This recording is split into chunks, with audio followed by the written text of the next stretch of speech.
दोस्तों, क्या आप भी उन जिज्ञासु लोगों में से हैं जो किसी इंजीनियरिंग बिल्डिंग को देखने पर यह सोचने पर मजबूर हो जाते हैं कि इंजीनियर और साइंटिस्ट ने यह कैसे मुमकिन कर दिखाया? अगर हाँ, तो यह पानी पर बने पुल शायद ही आपका ध्यान पक्का ही खींचते होंगे। कभी नदी पर तो कभी समुद्र के बीच कैसे सैकड़ों चैलेंज को पार कर कैसे नायाबकाय विशालकाय पुलों को बनाया जाता है, जानेंगे मिलकर आज की इस वीडियो में। नमस्कार, स्वागत है आपका द क्यूरोसिटी न्यूज चैनल पर। दोस्तों, हम यह सब तो जानते हैं कि पानी पर बने यह पुल हमारे जीवन का एक अहम हिस्सा है, क्योंकि अगर यह ब्रिज ना होते तो शायद कई कस्बे, कई गांव और शहर कटे ही रहते। इन ब्रिजेज की मदद से हम पानी के ऊपर से निकाल कर हम अपना समय और ईंधन दोनों ही बचा लेते हैं। लेकिन इतना काम आने के अलावा दुनिया भर में चलती नदी के ऊपर ऐसे कई ब्रिज है जो दुनिया भर में मशहूर है, कुछ अपने इंजीनियरिंग के लिए तो कुछ उनके आकार, तो कुछ उनके हिस्टोरिकल इंपोर्टेंस के चलते। इंजीनियरिंग डिजाइन के आधार पर पानी पर बनने वाले यह पुल कई तरह के हो सकते हैं। किसी भी प्रकार के ब्रिज का निर्माण जगह के आधार पर किया जाता है। हर जगह पर एक समान ब्रिज बनाना संभव नहीं है, इसलिए ब्रिज का निर्माण जगह के आधार पर किया जाता है। पानी पर बनने वाले इन पुलों के कोई भी पुल तब तक भार सहन कर सकता है जब तक उस पर पड़ने वाला भार डायरेक्ट या इनडायरेक्ट तरीके से जमीन में ट्रांसफर होता रहे। एक ब्रिज पर लाखों टन का भरा हो सकता है, लेकिन वह फिर भी मजबूती से खड़ा रहता है, क्योंकि सारा भार खंभों पर टिका होता है और खंभों के द्वारा जमीन में चला जाता है, जिससे ब्रिज का कोई भी नुकसान नहीं होता। लेकिन दोस्तों, पानी पर बनने वाले किसी भी ब्रिज की सबसे बड़ी चुनौतियों में पानी में फाउंडेशन बनाना ही होता है, और पानी जितना गहरा होगा यह चैलेंज भी उतना ही बड़ा होगा। फाउंडेशन मजबूत होना बेहद ही जरूरी होता है, क्योंकि यह पिलर्स ही तो होते हैं जो ब्रिज का सारा भार अपने ऊपर झेलते हैं। तो कैसे की जाती है इन फाउंडेशन को बनाने की शुरुआत, आई समझते हैं। तेज बहाव वाले नदियों के ऊपर पिलर खड़ा करने के लिए सबसे पहले इंजीनियर एक स्ट्रक्चर बनाते हैं, और उसको बनाते समय पानी की अधिकतम और न्यूनतम गहराई, पानी का बहाव, पानी की मिट्टी, पुल का भार और पुल पर चलने वाले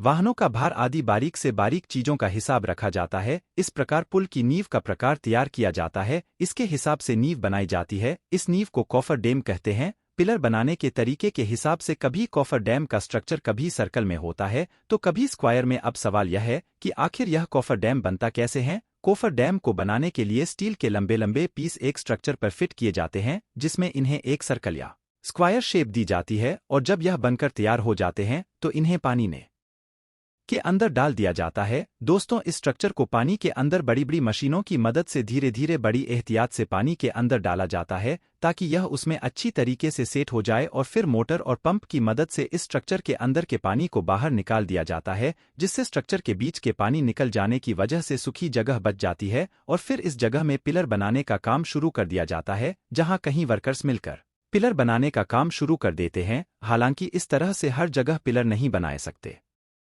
क्योंकि अगर पानी अधिक गहरा हो तो अधिक गहरे पानी में यह कॉफर डैम बनाकर नहीं डाल सकते। जिस समुद्र में भीम बनाने से पहले समुद्र में सबसे पहले कोई ठोस जगह देखते हैं, इसकी गहराई मापते हैं, और फिर बड़ी बड़ी मशीनों के द्वारा उसे जगह पर खड़ा किया जाता है, जैसे बोरवेल बनाते समय करते हैं। फिर उसे बोरवेल में स्टील के मोटे मोटे पाइप डाले जाते हैं। फिर उसे बोरवेल के अंदर का पानी बाहर निकाला जाता है, और उसमें कंक्रीट और सीमेंट का मिक्सर डाला जाता है। जरूरत के हिसाब से एक से ज्यादा खंभे खोदकर आपस में उन्हें जोड़ भी सकते हैं, जिससे एक मजबूत खंभा तैयार होता है। जैसे जैसे खंभे बनते जाते हैं वैसे वैसे उनके ऊपर रोड भी तैयार की जाती है। जब दो खंभे बनकर तैयार हो जाते हैं तब बड़ी बड़ी मशीनों के द्वारा उन खंभों को आपस में जोड़ा जाता है, और यह सीमेंट और कंक्रीट के बड़े बड़े ब्लॉक दूसरी जगह तैयार होते हैं। ब्रिज का आधा काम बाहर कारखाने में किया जाता है, और आधा काम समुद्र या नदी जहां पुल बनाया जा रहा हो वहां बड़े बड़े सीमेंट के ब्लॉकस को समुद्र में ले जाने के लिए बड़ी बड़ी शिप्स को काम में लिया जाता है।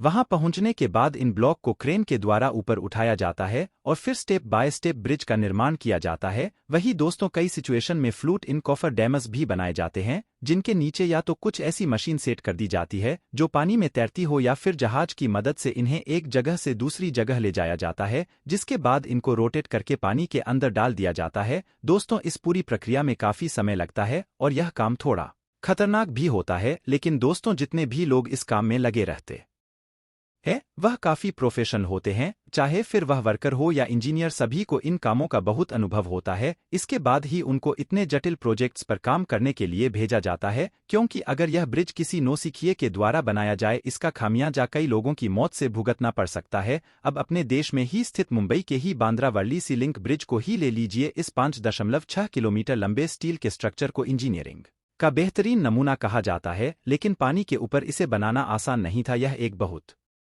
ही लंबा और चुनौती भरा सफर था जिसे 11 सालों की अथक मेहनत और लगभग 2.25 लाख करोड़ के खर्च के बाद हमारे इंजीनियर्स ने पूरा कर दिखाया। तो दोस्तों, अब तक तो आप समझ ही चुके होंगे कि इस तरह के ब्रिज बनाने में इतने पैसे खर्च क्यों होते हैं। ऐसे में ब्रिज बनाने में खर्च के बाद भी काफी समय लग जाता है, लेकिन इसके बाद भी कई बार ब्रिज फेल हो जाते हैं। इसलिए इस चीज से बचने के लिए प्रॉपर तरीके से ब्रिज बनाना आवश्यक होता है, और ऐसे में वे सभी एहतियात बरते जाते हैं जो जरूरी हो। हाँ तो दोस्तों, इस वीडियो को देखने के बाद आपने आज पानी पर बनने वाले ब्रिज के बारे में कुछ तो नया और इंटरेस्टिंग जाना होगा। तो वीडियो पसंद आया हो तो लाइक करें, कमेंट करें, शेयर करें और चैनल को सब्सक्राइब जरूर करें। धन्यवाद।